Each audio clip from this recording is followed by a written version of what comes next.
Hello, Dippers, and welcome to Volume 20 of Humpday Hysteria, the official basketball podcast of Sauce on the Side. Make sure to follow us on Twitter and Instagram at the SaucyPod. And as always, listen to Must-Trip Show, Sauce on the Side, every Monday, Ducks in the Pond every Sunday, Nugget Sandwich every Thursday, and Food for Thought every Saturday. And with me today is the voice of Food for Thought, our St. Louis correspondent, Fletcher Hoig. You know, Drake thinks that we're both big LeBron homers and calls us Nick Wright all the time. I just think I personally more resemble Shannon Sharp. But LeBron is averaging 27, 7, and 7 for his career. However, not once in his career has he had a game of exactly 27, 7, and 7. Wow, that's pretty wild. That's really wild, actually. And it's going to be a wild NBA season. This show is Hysteria. If you're new to the show, it's an NBA show. If you followed the show last season, we're going to have way less NCAA basketball talk than last year.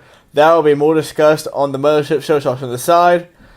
We will talk about college basketball some when the season gets rolling, but it will be more in the perspective of NBA prospects. But if there's a big game like Duke, North Carolina, or something like that happening, we will discuss that. So now, without further ado, just drop the noise.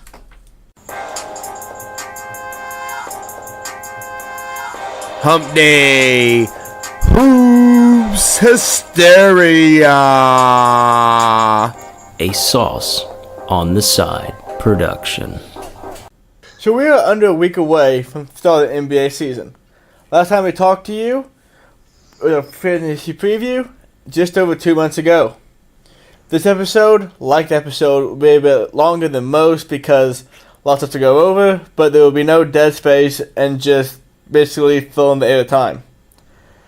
Last time we talked, like I said, with Jam Fantasy Special, the only major move we've had since then has been Kawhi Leonard and DeMar DeRozan were both traded for each other. Kawhi Leonard is now on the Raptors, DeMar DeRozan is now on the Spurs. Fletcher, let's start with the Spurs perspective. What do you think they do going forward? Is it start of a rebuild? Do you think Pop can pull something together and get his team like a contender? They just lost DeJounte Murray to a torn ACL on Sunday. What is going to happen with the Spurs this season and going forward?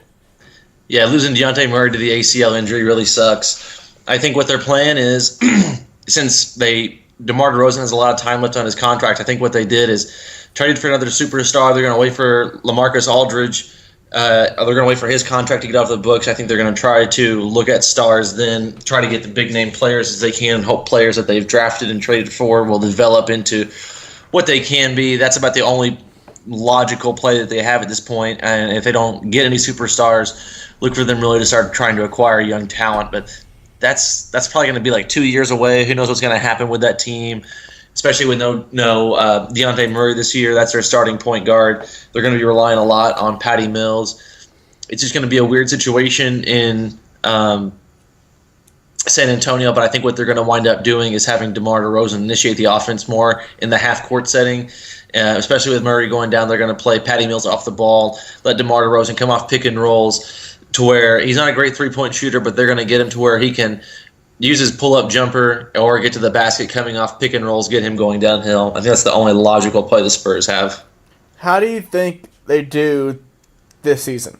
Because a lot of people in the bigger media markets think that they might make the playoffs. I think that they'll, be a 5, 6, 7 seed. But what about you? They will not have home court advantage. They will definitely be one of the lower seeds. If they do have another injury or two, I can definitely see them missing the playoffs. But I think you're going to see a really almost reinvented and re-administered DeMar DeRozan this year under Pop with the Spurs. I think it's going to be fun to watch. It just really sucks that Murray's gone down because he helps out so much in the transition offense and half-court defense, and he can provide some help in the half-court offense. So that sucks to see, but I still see them as a playoff team.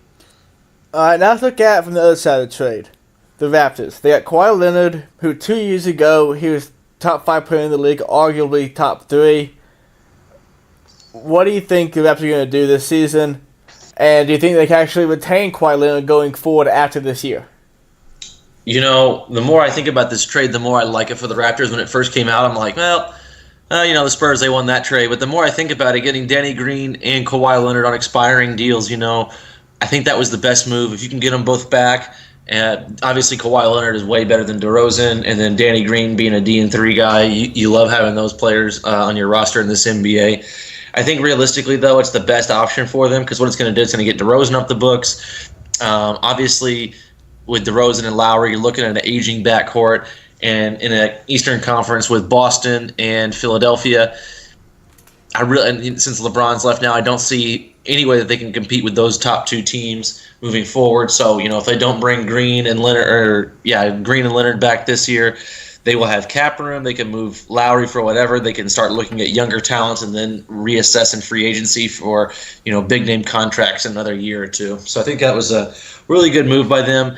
I think they could seriously flirt. If everybody stays healthy on the team, I think they could flirt for the 1 seed. I bet on the Celtics to win the championship, and I really wanted to bet the Celtics win total over. And the more I think about it, the more I'm glad I didn't bet the season win total for the Celtics, just because I think the more I look at that Raptors team, I really do think that they're going to be a really, really solid team. Interesting take. I know that you actually love the Celtic roster this season, and we'll get to more on that later on in the show. I don't know. I do think the Raptors will be better than they were last year, but I still don't see them contending in the East if the Celtics and even the 76ers are what they can be as a whole this season. But, like I said, we'll get more of that later on in the show. Ongoing trade talks right now, though, about Jimmy Butler. He doesn't want to be in Minnesota. It's been well documented. The owner wants him traded. Tibbs wants to kind of force him onto the court this season. What's going on here, and do you think he'll be traded? And if he's traded, to who and when? So, when I talked about Tom Thibodeau last year, I said he was okay to be an NBA head coach, but I said it was the stupidest thing ever to make him the president of basketball operations. In no way has he ever shown the success or pedigree to own that kind of title in the NBA. And the Celtics, the 76ers have that saying, trust the process. They're getting these draft picks, they're signing guys in free agency, they're doing what they can to win, but they're not trading away pieces trying to hurry everything up. It's a process. They're going to trust the process, the steps that they've laid out. Well, Tom Thibodeau has a new phrase, and it's come back to bite him in the ass, and then he has a phrase called rush the process. He could have potentially had on his team right now Chris Dunn, Zach LaVine, Andrew Wiggins, Lauri Markkanen, and Karl Anthony Towns. But he traded all that away to get Jimmy Butler, who is now 30, hurt, and doesn't want to play for him. It would have been one thing to go out and sign Jimmy Butler or another big name in free agency and keep that pick, which they should have done, but they tried to hurry everything up, speed it along, and they brought in a superstar who doesn't fit with the two younger stars they have on the team. You can argue about who's right and wrong in that equation. I don't care about that, but they really shot themselves in the foot. They could have had a team with a bright future, and the thing is, those guys, the Chris Dunns and the Zach LaVines of the world, who you don't think are going to maybe pan out and become superstars, you can always trade those guys in the last year of their rookie deal. You can opt not to sign them. You can give them a qualifying offer, and then go try out and get that big name free agency without losing anything in return. They could have had a very legitimate front court with Lauri Markkanen and Karl Anthony Towns. But in terms of the Jimmy Butler trade, the owner wants him gone. Tibbs thinks that I don't know what Tibbs thinks. I would just love to know what goes on in that guy's mind, because he is one dumbass. But he probably, in his mind, thinks that he is, probably capable of writing the Art of the Deal sequel or something, that he is just so amazing at whatever he's doing in basketball. He's not going to get him. What's going to happen? The Timberwolves right now are really eyeing to create a bidding war for Jimmy Butler between the Houston Rockets and the Miami Heat. Everything that I've read so far has led me to think that the Heat will be the team to land him. They have more younger pieces. They have a little more flexibility in cap room, even though they don't have a whole lot. The Rockets, though, are really going to push after him. The Timberwolves could get, maybe a pick, Bam Adebayo, maybe Justice Winslow in return for Jimmy Butler. I'm not so sure I would do that at this point. He's a 30-year-old that's hurt, but that's what's going to happen. They're going to try to create a bidding war, and he's going to go to one of those two teams. And if I had to put my foot down and guess, I would say he winds up becoming a member of the Miami Heat. Yeah, and go back to Tibbs, like you said anything they could have right now, and there's no way to argue against that, really, that he has not done a good job. He's made wrong move after wrong move after wrong move, and he really has this whole franchise who 3-4 years ago, we were looking at maybe being one of the better, more powerful teams in the Western Conference. Yep. On the edge, just falling apart. But it does appear that the Heat are the favorite. Woes reported that they had a deal in place, but in the final hours of the deal, Minnesota pushed for more, and the deal kind of fell apart. Mm-hmm. He is 30, he is injured. What do you think he's worth right now? Because they had to get Justice Winslow. I don't know how many picks are going to get up for him, knowing that he said he wants to go in New York next season or go to the Clippers. I personally, I probably wouldn't even trade for him. I mean, maybe if I'm the Rockets, I would, if I could get something together. If I'm the Heat, Goran Dragic, Hassan Whiteside, and now Jimmy Butler are gonna. They're not gonna do anything. If I were the Rockets, yeah. Well, if I was the Rockets, I would go for him just to have another superstar. I would give up quite a bit to get him. You could always scrounge together some guys who can just shoot the 3-ball 34% or better. You could always try and find that somewhere. I would try and trade for him if I'm the Rockets. Other than that, I really don't want anything to do with him. His contract's going to expire. Who knows how healthy or determined he's going to be this year. And on top of that, he could just walk away from you after you give away quite a bit for him. So I don't want anything to do with him unless I'm the Rockets. Yeah, if you're the Rockets, I think that makes the most sense because, you have all the pieces in place, and Jimmy Butler can make you not only compete with the Warriors, you can already do, maybe even beat them. But speaking of the Rockets, and speaking of new faces and new places, what players that changed teams this offseason will have either a better or worse season? We have LeBron going to the Lakers, Boogie going to the Warriors, Kawhi and DeRozan. What player do you think will have the biggest or little impact on their new team? Well, I'm gonna talk about a few teams, and the first one that's on everybody's mind is the big free agency destination that's happened over the summer, and that's with the Indiana Pacers. The Indiana Pacers have signed Tyreke Evans, Kyle O'Quinn, and Doug McDermott. That's really probably going to solidify a title for him, I think. No, I'm just kidding. I am excited to get Tyreke Evans. We lost Lance Stevenson to the Lakers. Kevin Pritchard pretty much said it best. At times he was the best player on the court for us, and other times he was the best player on the other team. It just depended on which Lance you got and how streaky he was. I think Tyreke Evans, since he's improved his three-point shooting, is going to be a better, more efficient version of Lance Stevenson. I'm really excited to see what he brings. Kyle O'Quinn, he's a more versatile big. He can step out and shoot a little bit, so I'm excited to see that. And then having a legitimate shooter in Doug McDermott come in. And all those guys are on one-year deals. We're going to have a load of cap space open next year. I'm super excited about that. We will move on to the Lakers now, though. I mean, Lakers. LeBron, Rondo, JaVale McGee, Michael Beasley, Kentavious Caldwell-Pope. I mean, I really like this team. You look at Lonzo, LeBron, and Rondo. Those are three coach-on-the-floor kind of guys, smart guys, cerebral guys. They are not once during a game will they have a lack of direction or discipline on the court from some player giving direction. They will always have that, and that can't be understated. They're a fast team. They're a young team. They're going to be able to run and shoot a lot. Now let's go ahead and talk about Carmelo Anthony. Carmelo Anthony is so good at basketball, the Hawks are going to pay him $20 million not to be on their team this year. So basically, they're going to pay him to compete against them. That's going to be great. He probably doesn't think he should come off the bench in Houston, but when you're getting paid $20 million not to be on someone's team, you probably should be playing a whole lot to begin with. Boogie, we're not going to see Boogie until after the All-Star break, and even then, they're going to bring him in slowly, gradually insert him into the lineup more and more. We'll see how that goes. I'm excited to see what it's going to be like, obviously, come playoff time. He's a guy who could really make their ship sink or swim, so to speak.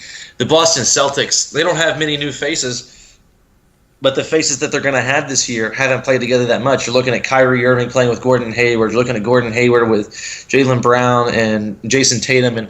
And really all four of those guys playing together at a high level like that. I mean, we saw the ascension of Jaylen Brown and Jason Tatum. I think that's going to be a very nice collective core of players to watch. And then with the Phoenix Suns, they brought in Trevor Ariza. They drafted DeAndre Ayton, and then in the draft they traded for Mikal Bridges. I thought the 76ers were so stupid for trading Mikal Bridges away. I thought he would have been a perfect player for him. They give him more depth and shooting this year, and who knows what Zaire Smith could be, and who knows what that 2020 or 2021 first-round unprotected pick could be like.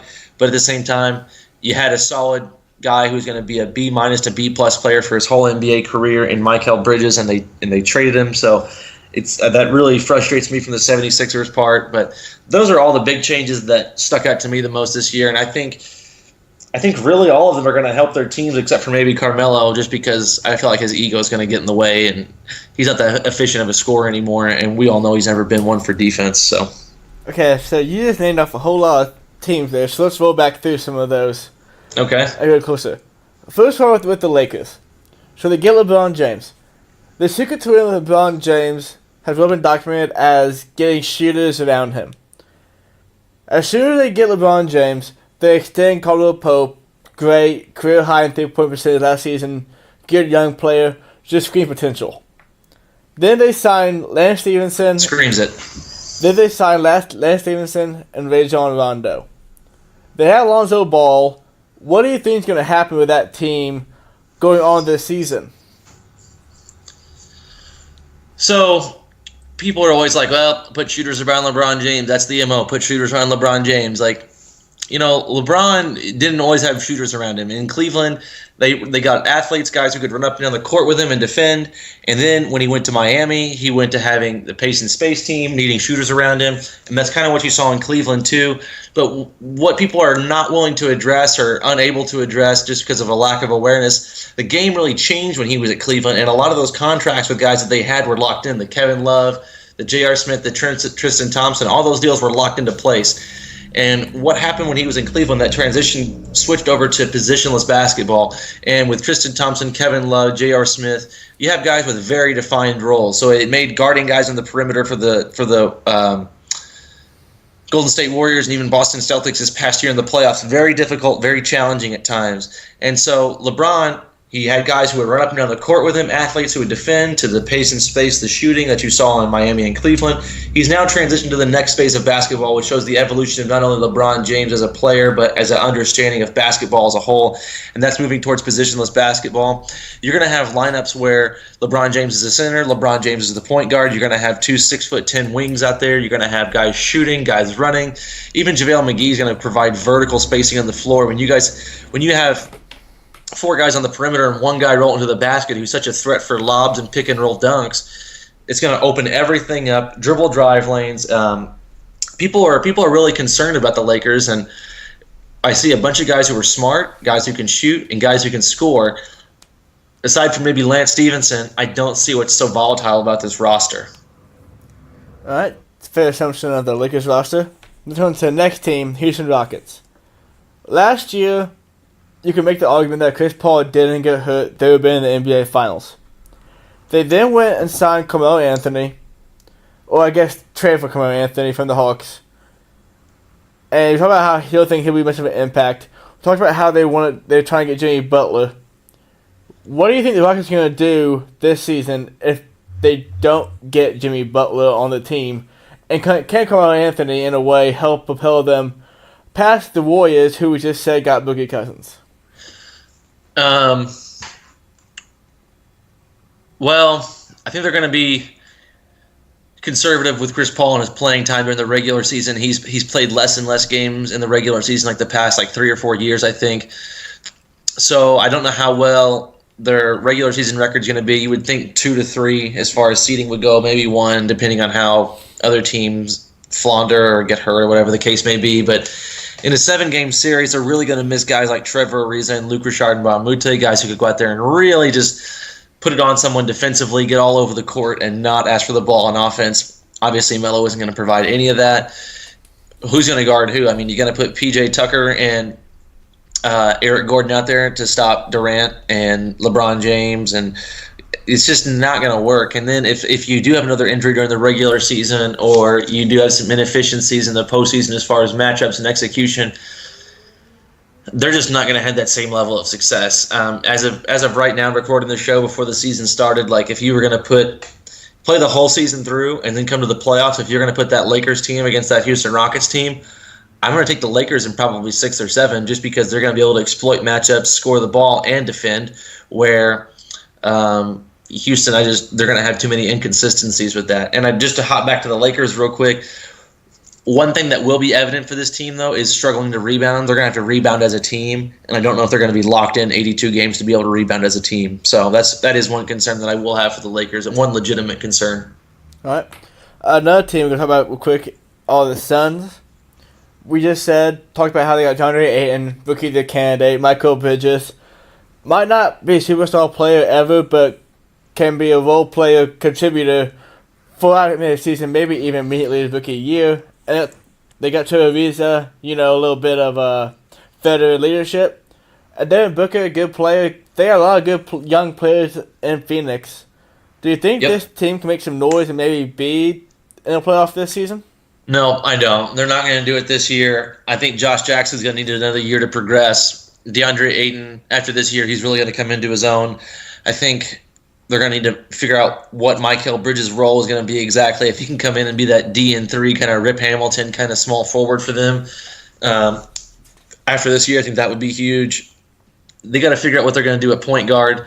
They just traded away, what's his name? Brandon Knight to the – well, they didn't just trade him away, but they traded Brandon Knight to the Rockets. That is one piece that they'll have that I kind of forgot to mention earlier. But what are they going to do at point guard?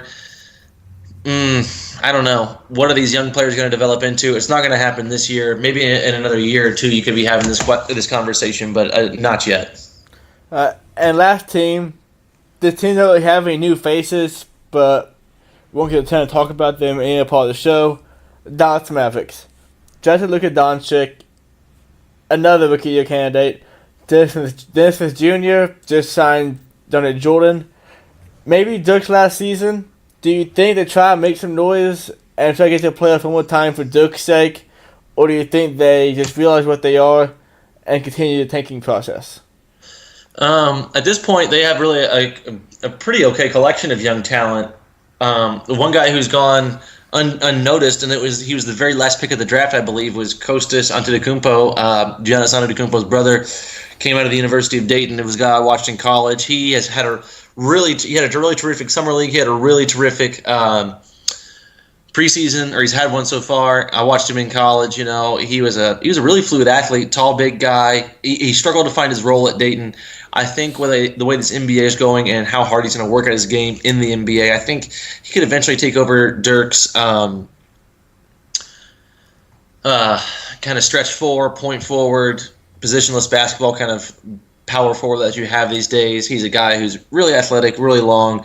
I think him, Barnes, Luka Doncic, Dennis Smith Jr., I think that's a really nice core moving forward. I don't know if they have a great incentive to lose anymore. The thing is, I don't think they're talented enough to win, so they're probably going to find themselves with another high draft pick, but I believe that they traded their draft pick to Atlanta to get Doncic anyway. So, yeah, I believe they did, and Dallas is a team that I don't think it'd be great, but I'm excited to have them going into this season. Getting off the team for a second and going just for the individual players, we're going to give our preseason award picks. We'll go through all big awards: MVP, Rookie of the Year, Sixth-Man, Most Improved Player, and Coach of the Year.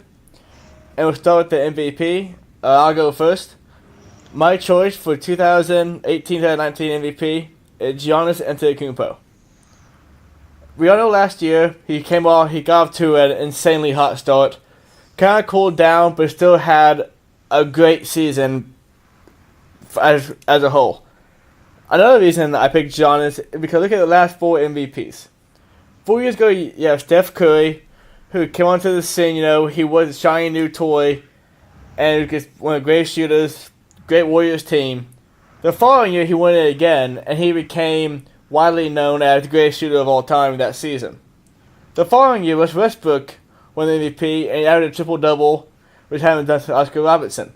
Last year, Russ did the exact same thing, but James Harden won the MVP because he was newer.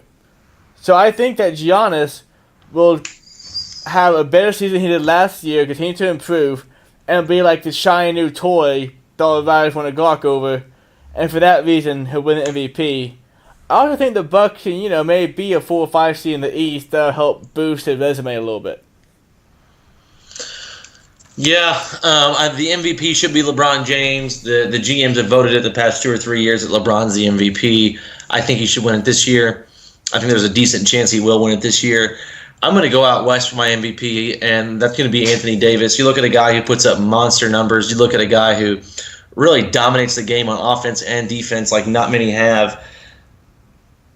I'm going to go for Anthony Davis, the same reason you went for Giannis Antetokounmpo. Big, tall, long, athletic guy, great on offense, great on defense. He's going to have the shiny new toy effect. The Pelicans, I don't know. It's going to be hard for them to make it back to the playoffs again, but if they do, Anthony Davis is definitely going to get votes. I'm going with Anthony Davis or LeBron James. Anthony Davis would be my second pick, but back to LeBron James.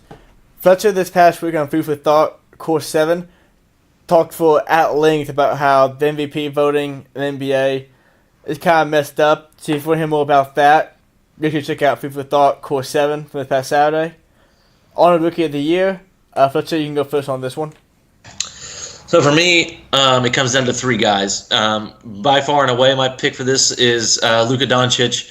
The dude's going to come in and probably put up like 15 to 17 points, 5 to 6 rebounds and assists. He's going to shoot a high percentage from the floor. He's going to make plays. He's going to have some really impressive highlights. I'm not so sure about above the rim highlights, but passing and getting his teammates involved kind of highlights are definitely going to be there. My other two guys though that I'm looking at for Rookie of the Year, DeAndre Ayton and Mohamed Bamba, mainly because those two guys are threats to average double-doubles right now and threats to get 2 blocks a game right now. You look at that kind of production, you don't always get that. If another rookie or two that I mentioned busts, Bamba or DeAndre Ayton could definitely wind up sneaking in and stealing that Rookie of the Year. Yeah, that's how I figured you go. I figured you go Luka Doncic, then Ayton. I listened to the show last year. You know that I love Mo Bamba. I found that good his ceiling. Came alive won several times. I do agree with you that I think we'll be Luka Doncic because I think he'll just have the best and most immediate impact on his team. But two other guys, kind of dark horse picks I'm looking for, are Colin Sexton from the Cavaliers and Kevin Knox of the Knicks. Just because I think that they're ready to help the team win now and that they will have a lot of chance to do so this season because neither team will be that great going forward. I really like that Kevin Knox pick. I didn't want to put 4 guys down for a Rookie of the Year consideration, but Kevin Knox is a legitimate threat to average 20 points per game this year. I don't know how the team's record is going to be. I don't know if that'll affect his Rookie of the Year voting, but Kevin Knox, he might struggle with the efficiency getting to the 20 points per game, but he could definitely average 18 to 21 points a game, no problem. Colin Sexton, he's great. He's really intense. He's really athletic, but he struggles shooting from the 3, and he struggles with decision-making coming off the pick and roll, and a point guard is going to need that in the NBA. And plus, he's going to have George Hill there vulturing minutes. Those other 4 guys, they're going to look at 30 to 35 minutes a game, no problem. Yeah. One more thing on Kevin Knox before we move on. Listeners at home, think to yourself, who are the Knicks' top 3 scoring options besides Kevin Knox? I'll give you a second to think about that. Alright, what do you come up with? You probably can't think of any names besides Kristaps Porzingis. He's not there, but Tim Hardaway Jr., so I mean... Exactly. So Kevin Knox, like I said, will have a chance to make an impact early and often this season. Now on to most improved player. I'll go with this one. I want to pick Markelle Fultz because basically he has to improve from where he did last season. He didn't really play a whole lot. But I don't know if he qualifies. I'm sure he qualifies, but I feel like kind of out pick. Pick him with some other guys. Gary Harris from the Nuggets. He improved a ton from year 2 going to last season. I think that can continue this season. And then you got Jabari Parker. Oft injured in Milwaukee, going to Chicago. But my ultimate pick for most improved player would be Zach LaVine. 2 years ago, maybe 3 years ago now, won the dunk contest. Then he tore his ACL, took a long time to recover. Looked good at times last season, but I think this year he's fully healthy. I think he could win most improved player and not make the Bulls a playoff team, but help the Bulls win a lot of games. So, I got 2 guys for this. One, I am going to pick Markelle Fultz. Like you said, he played last year. You saw a glimpse of what he could be. He's the youngest guy to ever have a triple-double in NBA history. He spent all summer working on his jump shot. He had a lot of issues going on last year, mental health support, social support, and then he had an injury, and then they had to work on his form for his jump shot. I mean, it was a perfect storm to really kind of shit the bed your rookie year, and that's kind of what happened with Fultz. I'm looking for him to come in and make a huge impact to start, get starters minutes right away. Another guy who I'm really interested in making a huge jump this year. He had a really good rookie year. The guy spent time with Kobe Bryant in the offseason.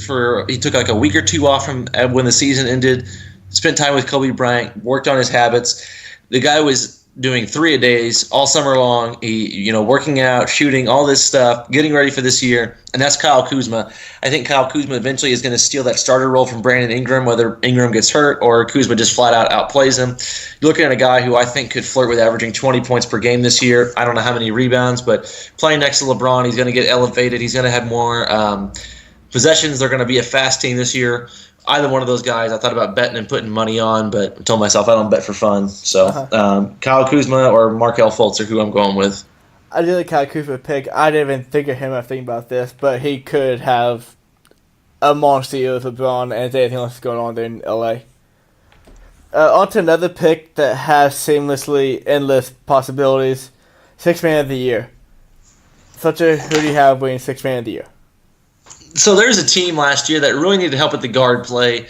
They didn't have much of a combo guard or second-string point guard to really come in. They had to give up their center to get him, but then in the return they signed Dwight Howard, Dwight Howard might be a bitch and he might, cause locker room problems, but he's still an athletic guy who can average close to a double-double, catch lobs, finish at the rim, catch the ball in the short corner, make a play. So you throw in a guard that's needed, that's going to come off the bench and get minutes, but still have that big man there who can help provide support, and then other players around him. I'm going with Austin Rivers. He can shoot the ball. He can handle the ball. We always make fun of him for playing for his dad's team. At the time when his dad either traded for him or signed him in that offseason, I think he was the only guy who would legitimately sign Austin Rivers. But at this point in his career, Austin Rivers is a legitimate NBA player. He's never going to be a starter. He's never going to be a superstar or anything like that, but he's going to be a guy who contributes and gets minutes. He's going to find that role perfectly in Washington. So for that, he is my Sixth Man of the Year.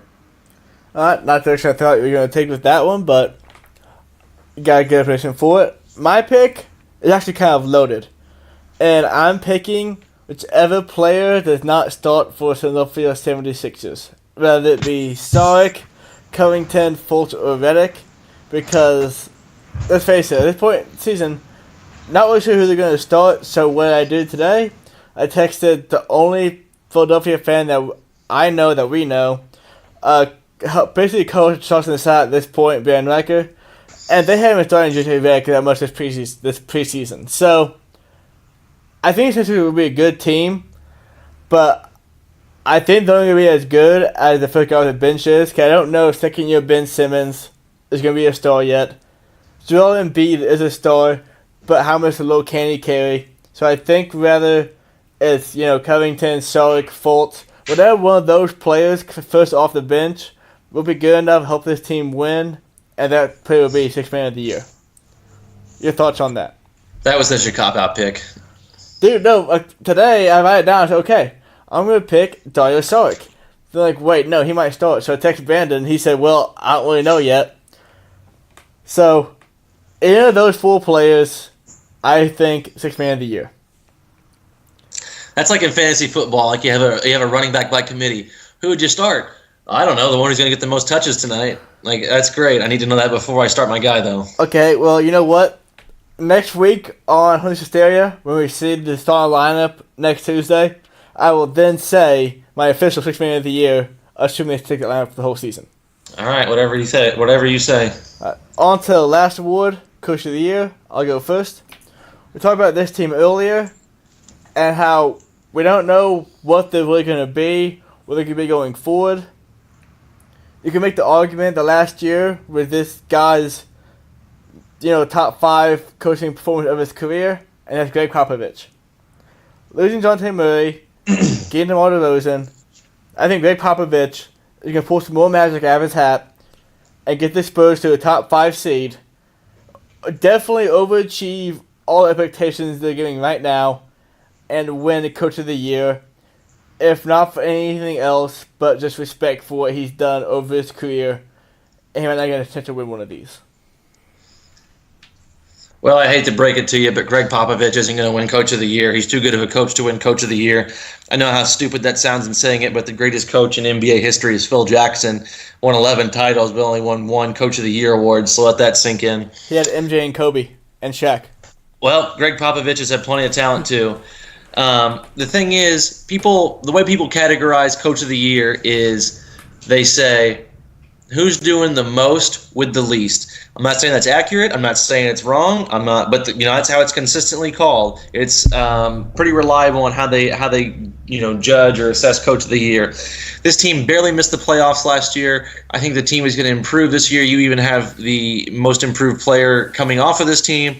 I think the Nuggets coach Mike Malone is going to win Coach of the Year this year. I think they're going to finally sneak into the playoffs. They just missed it last year. I called them getting the 8th seed last year. They could definitely sneak in and do some damage this year, especially if Minnesota winds up losing Jimmy Butler, not getting much for him, and then on top of that, sending Jimmy Butler to the Eastern Conference again. So I'm picking the Nuggets. They are a team that has a true home court advantage too with that altitude. So a year better.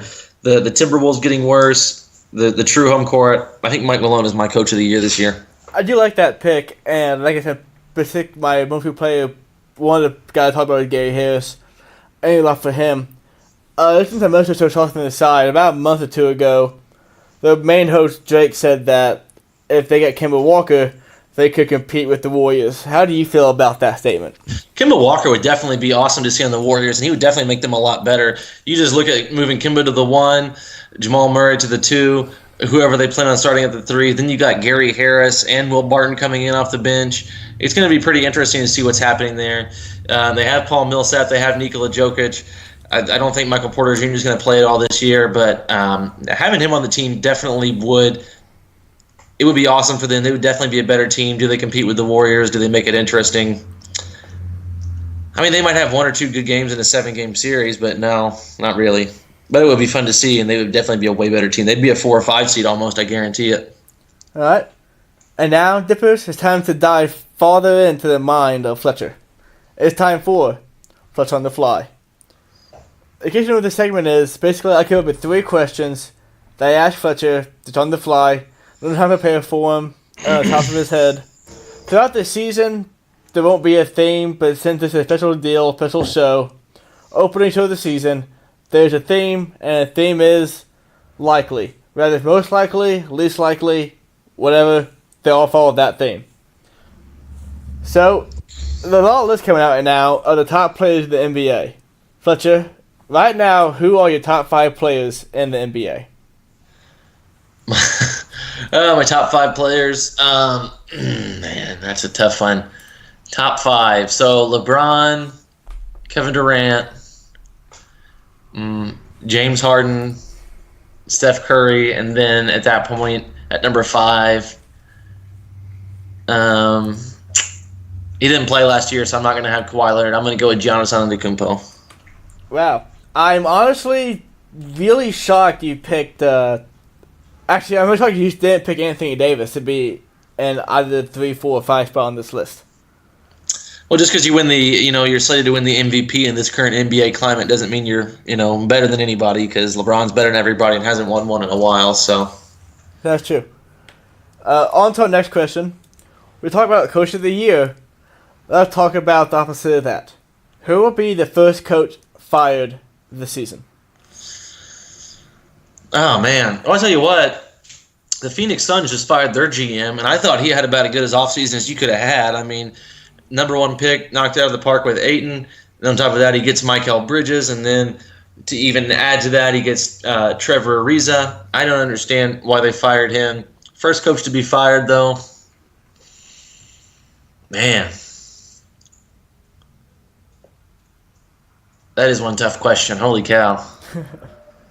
That's the point.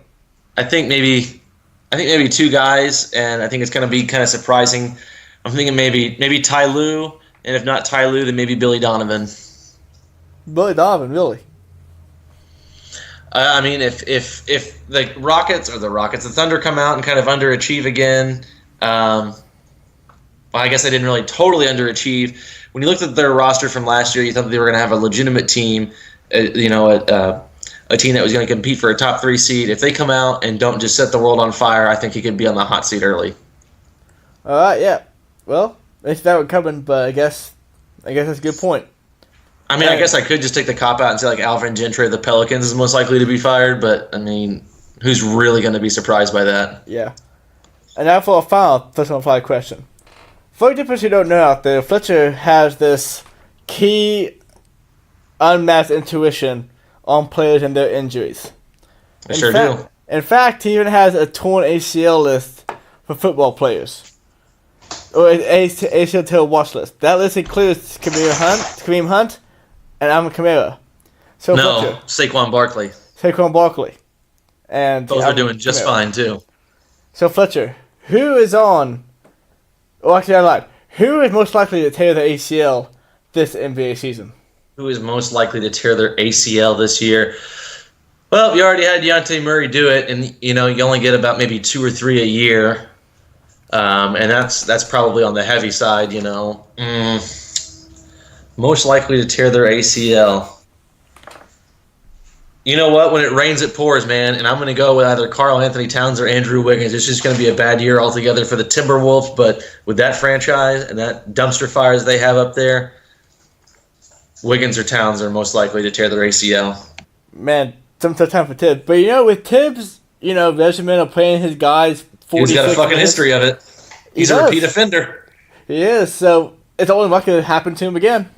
Right. And that was... for the first Fletcher Friday season. Can't wait to have that about 30 more times. A fuckload. And now I'll move on to our season preview. Our official team season preview. That is. Fletcher, I think it's basically written in stone right now, but which team will win each conference? We'll start with the West. All signs at this point really just point to the Warriors. I know Boogie's not going to play for most of the year, but Houston's lost too much in my mind to really be that effective of a team. I mean, are you really going to throw a lineup out there that goes fucking Chris Paul, Brandon Knight, Eric Gordon, and James Harden, and then think you're going to stop people and win? Like, no, that's not going to fucking happen. So I think the Warriors are going to win out West. I'm not sure what their win total will be. Probably 61, 62 wins. They're not going to blow the doors off anybody, but at the same time, they're going to have a really successful year. And then out East, I've been considering it, but at the same time, I really, if everyone stays healthy out there, I think the Celtics are going to win the East. I'm not sure what their win total is going to be. The last time I checked, it was at 57.5 for Vegas, and the more I think about it with Kawhi and Danny Green and the boys out there, the less I'm likely to think that they're going to get over that. I think having all that collection of talent on that starting five and the bench players to go along with it, I think Brad Stevens is going to get way too much out of the Celtics. I think they're going to win the East. Yeah, and like you said, in the West, it's obviously the pick's obviously the Warriors. The Rockets lost too much, and like you said, that lineup, they're going to allow 110, 115 points a game. Even to bad offensive teams sometimes, and the fact that they're not going to keep up with the Warriors. Cause even when the Warriors lose games, they might win only 65 games, but that's still probably more than the Rockets win.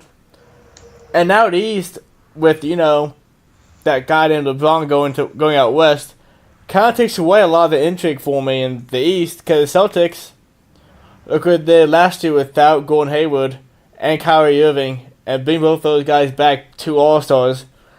This team might be the best team in the NBA this season. You got the Raptors. You think they could be good. I think they'll be a good team. I'm not sure how good. 76ers. I don't know how much faith I have in a second year Ben Simmons to help lead that team to an Eastern Conference title. And then your Pacers. They're an improved team. Old defense going to get better. Miles Turner's going to get better. Got Tyreek Evans. But I think they're on the same level of the Celtics. No. How do you feel like the Pacers can do this year? I think the Pacers are legitimately looking at the 4 seed. I think, and really, the Boston Celtics and the Raptors, the Toronto Raptors, are going to finish ahead of them for sure. But if you remember at the end of last season, the 76ers won like 15 or 16 games in a row or something like that to close out the year.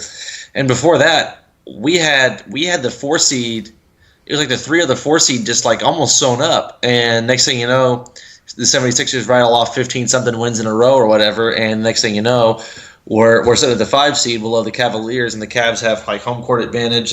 And so I definitely looked at the Cavaliers and LeBron. They're probably not going to make the playoffs. And then on top of that, who knows how good Philly's going to be this year? It's all really going to ride on Markelle Fultz's shoulders, but we're going to have a top 4 seed for sure. Before we go on to the playoff preview, one more thing I want to talk about here. Over the past several seasons, it seems like, actually over the past, decade, the Western Conference has had, better teams, has been what I consider the better overall conference. Do you think it's just because of how good the Warriors and Rockets are? But I kind of feel like the East has caught up with them, and as a whole might be a better conference than the West to have less star power. Well, you look at the West, and they've just drafted better altogether. I mean, look at the Warriors starting 5. All 5 of those guys were drafted out west. Paul Millsap, Nikola Jokic, those guys were drafted out west. Anthony Davis out west. DeAndre Jordan, Blake Griffin, all drafted out west. Devin Booker. The list just goes really on and on. I'm not going to sit here and try to do it, but I'm not sure if they just have better coaching, better front office, or what. But the West has drafted better for a long time now, and that's really what's contributed to it. So you think the West as a whole, not as far as just star power, as far as how good teams are, is superior to the East? Yeah, pretty much. I feel like they almost maybe play 2 different levels of basketball in some sense. I feel like the East might play a little bit uglier of a style of basketball, where the West might try to be more free-flowing and shooting. But that's an overall kind of arching theme for the 2 conferences, and not every team in that conference falls under that blanketed idea. So, yeah, that style of play, to it right out of my mouth, I bet you I was going to say exactly that. I couldn't agree with you more on that. So now we're going to our playoff preview. We just talked about what teams be at the top. What team do you think will stick into the playoffs? Last year, the Pelicans basically got hustled in and got in. Pistons in the East just barely missed. What teams do you think could come up and surprise us and maybe get the 7 or 8 seed? Well, I already said that. I think I already kind of talked about the Pelicans and the Nuggets. I think both of those teams could vie for that bottom spot. I think the Spurs will finish a little above that bottom spot. They might get a 7, 6, 5, something like that. But one team that I haven't mentioned yet that I think is going to be pretty exciting to watch, especially if they land Jimmy Butler, which it doesn't look like they will, but that is the Clippers. They've got some forwards out there. They've got a center. They've got some nice pieces together. They still have Doc Rivers as a coach. It's really if they can just kind of string it all together in a positive way. I think they are a real true sleeper for the playoffs in the Western Conference. Wow, Clippers, that's interesting to pick to me, because do you think that their goal right now is to make the playoffs, or do you think their goal is to basically follow suit and just start getting good young talent? Well, they might want to get good young talent, but the Shea Gilgeous-Alexander, and then the what is his name? It's like the James Robinson, Jerome Robinson, the guy they drafted out of Boston College. Those are 2 pretty good rookies. I think Jerome Robinson's his name. They drafted 2 really good guys there. They have Tobias Harris. They have Danilo Gallinari. Those are veteran guys that want to win. They can still play too. On top of that, they kind of have a nice collection of pieces out there. I'm excited to see what they can put on the court. Marcin Gortat. They have Montrezl Harrell. They have 2 rim runners, 2 guys who are quality big men.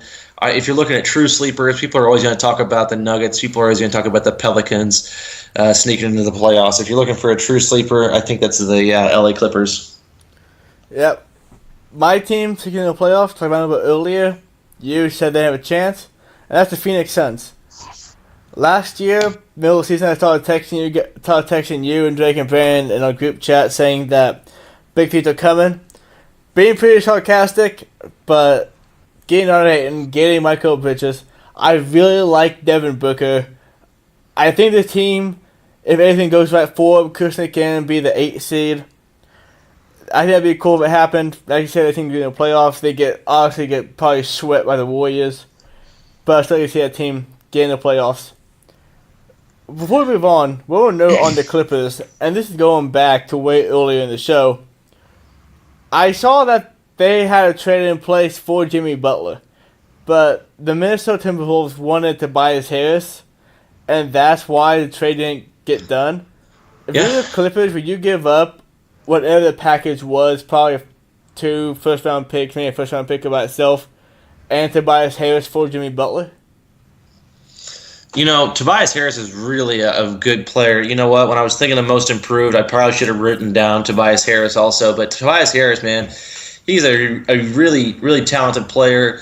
Really fits the mold of positionless basketball. I would, like I said, if I'm not the Rockets, I'm not going to go out and trade for Jimmy Butler right now, just because the Clippers have a chance at landing Jimmy Butler in free agency. I mean, you can keep your young talent, Tobias Harris, and then still get Jimmy Butler if you're willing to pay the right price for him. So, yeah, I mean, in my eyes, I feel like I would definitely trade about him, Jimmy Butler, if I knew I could re-sign Jimmy Butler. But also, depending on how his physical is, like if he's not going to be healthy for majority of the big contract, it wouldn't be worth it to me. Well, he's about to be on the wrong side of 30, so yeah, that's rough for him. It sucks for players who come out of college late and get their big contract when they're 30 years old and start to get hurt and broken down. Just an unfortunate way things work. So now let's get to the playoffs. The way I see it, in the West, there are 2 teams that can realistically get to the finals, in the Warriors and the Rockets. And in the East, there are 3 or 4 teams, in the Celtics, 76ers, Raptors, and maybe the Pacers if things goes perfect for them. What do you think? The Warriors and the Rockets are definitely at the top of everybody's list. I think 2 more teams that might actually be able to contend, and if they meet the Rockets or the Warriors in the playoffs, they could definitely give them a run for their money, and that might be the Lakers and it might be the Thunder. Those 2 teams are going to be kind of a long shot. You're going to need a lot of things to go right in Oklahoma. You're going to have Andre Roberson hitting threes to some extent. You're going to have Dennis Schroeder coming in and playing quality minutes. Paul George and Russell Westbrook are going to have to play with some cohesion together. And then the Lakers, their young talent's going to have to show up. But I really just this year more than last year, I really think the Warriors are just going to come out of the Western Conference. I think this might just be pretty much a given. I think it's a lock in more than it has been. More than last year. Last year it was not that evident to me. Houston. Be honest with you, if they don't get Jimmy Butler, they might want to reassess what they're doing, because last year was their best chance in their perfect storm. They had the depth, the shooting, the defending, the firepower with the stars. It's just, I don't know how well it's all going to match out this year. And one thing you talked about the Lakers, based obviously the biggest team in the offseason, getting LeBron James. What do you think they will realistically do in the playoffs? Including their seed. They're going to fall somewhere. Their range of outcomes when it comes to playoff seeding, in my mind, really ranges from about a 3 to a 5, just depending on how things go as far as health and everybody else in the league. Depending on how the rest of the seeding goes, I think they're going to be out in probably the second round. If they get the 4 seed and play Golden State in the second round, I mean, that's over with. If they get the 2 or the 3 seed and wind up playing the Rockets, I think they can beat the Rockets. I don't know how well they're going to match up against the Thunder. I would have to just wait and see. But the second round, I think they can definitely get to the second round. They're making the playoffs. Some people are out there saying, "Oh, they might not make the playoffs. They might only get the 7 or 8 seed." Like, I don't see any of that happening. They'll make the playoffs. They'll be in the first round. I think the second round might be where they're realistically stepping out, though. Yeah, the other day, listening to the Cowherd show on my lunch break. The Cowherd show, always the best insight on that show. And I think Chris Richard came on there and said that they're going to win like 42 or 43 games. And that's barely above 500. I see him winning close to the 48, maybe 50. Yeah, I mean, I already talked about this at the end of last season, but LeBron, on average, makes his team about 15 to 16 games better. You look at Lonzo Ball, he's going to figure out the shooting thing. Kyle Kuzma, Brandon Ingram, they're going to improve again. They bring back Pope. They add a legitimate center. They draft well again with Mikhailuk. They draft Mo Wagner. they add guys who Michael Beasley might be a dumbass, but he can score and he can play a little positionless basketball too. They're going to throw a lot of different lineups out there. I just don't see. I don't understand what guys like Chris Broussard are looking at, and they think 42 to 43 wins. You add all that up together, that equates to more than to. It's probably going to get you 48 to 50 wins. See, in my opinion, when guys say that, they're trying to be the smallest guy in the world. And if they're wrong, they'll say I was wrong. But if they're right, then they're the smartest guy in the world. And that annoys me more than anything else sport analysts do. Just say what you actually think. Don't try to be right in 9 months.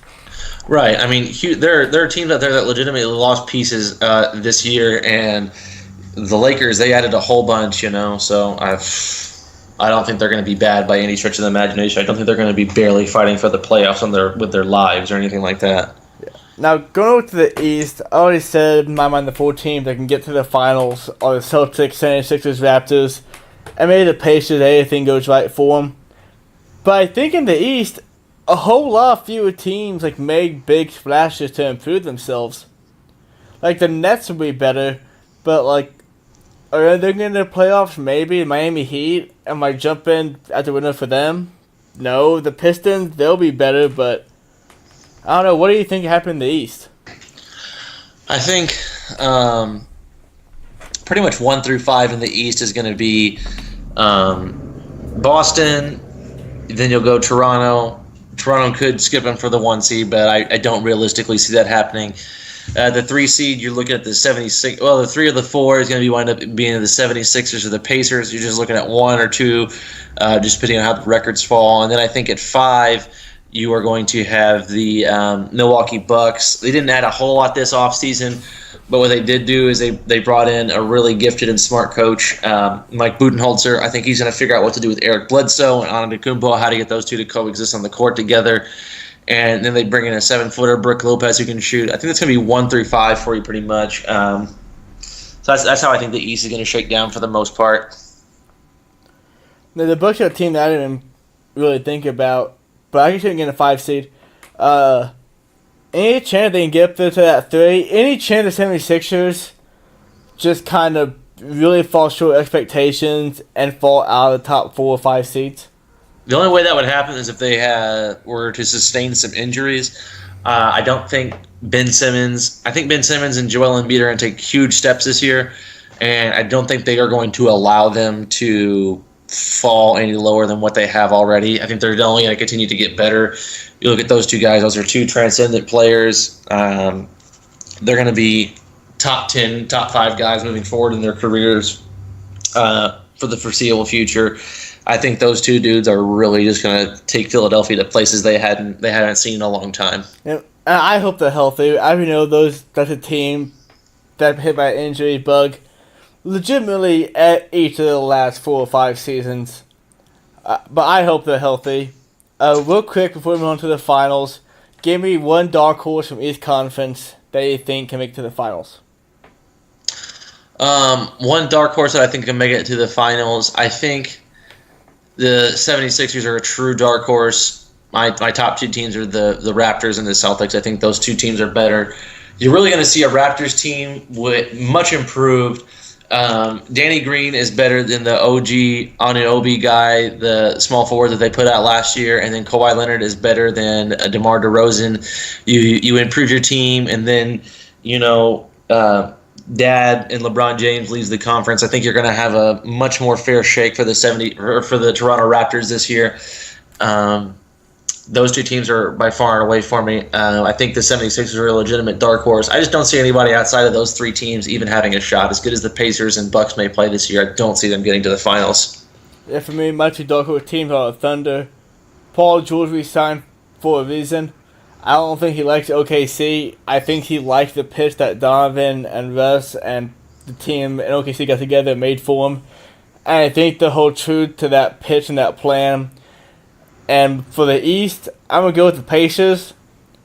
Like I said, it means anything going right for them. But for a dark horse, it basically has to be that way for them anyway. Yeah, in the West, I'm definitely my dark horses. I already talked about them, the Thunder and the Lakers. So.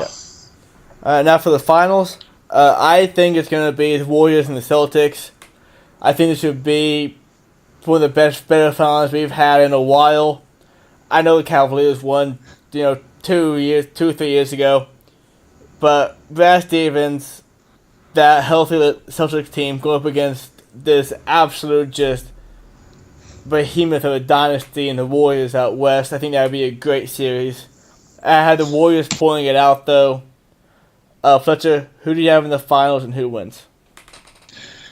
I'm gonna have the same finals. I just don't think that the Rockets, they aren't what they were last year, and there's not going to be any legitimate kind of threat from any other team out there. I think the Thunder and the Lakers are going to challenge them more in the postseason if they were to meet than the Rockets were. Maybe I'm wrong, but that's just the way I see things right now. And then out east, I'm big on the Celtics this year. I think the Celtics are going to win the finals in 7.